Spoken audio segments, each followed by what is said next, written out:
Kjo e premte është një ditë e rëndësishme për besimtarët musliman në qytetin e Shkodrës, ku për herë të parë pas restaurimit të plotë u zhvillua ceremonia e faljes së xumas së parë në xhaminë e Plumbit. Besimtarë të shumtë u bashkuan kësaj ceremonie në Shkodër. Në fjalën e tij, Imam Muhamet Sytari vuri theksin tek kjo ditë e rëndësishme që bashkon të gjithë besimtarët në një objekt të rëndësishëm të besimit dhe të historisë së Shkodrës.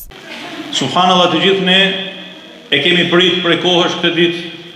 E ndoshta shumë kush prej nesh mund të mos e kishte menduar fare se do të ishte një ditë si kjo, kur ne ta shihnim bashkërisht xhamin e Plumbit në këtë madhështi, që në fakt është madhështia e zanafillës së saj. Sa objekte madhështore, njëri më i bukur se tjetri, janë prishë dhe janë shkatërruar në këtë tokë gjatë ty në shekujve, e çuditërisht kjo xhami i ka përballu të gjitha fortunat. A nuk e keni pyet veten tuaj dhe a nuk e pyesni veten tuaj se çfarë sirri ka kjo xhami? Dhe çfarë sirri ka në emrin e Mehmet Pash Pllakut?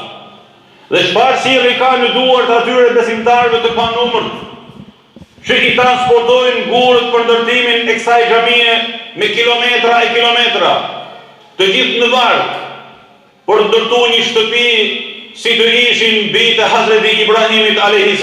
i cili përpiqe me të mirin Ismailin a.s. për të ndërtuar shkapën e mallnueshme.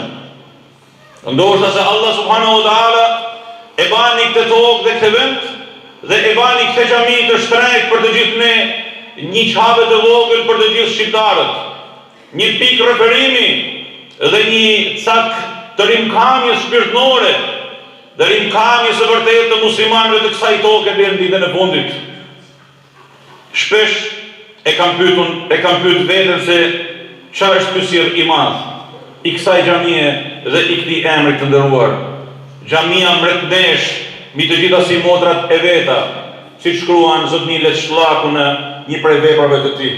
Xhamia e Plumbit është një nga objektet më të rëndësishme të besimit musliman në Shkodër dhe vetëm pak ditë më parë përfundoi investimi i plot për rikonstruktimin dhe vendosjen në përdorim të plot për besimtarët.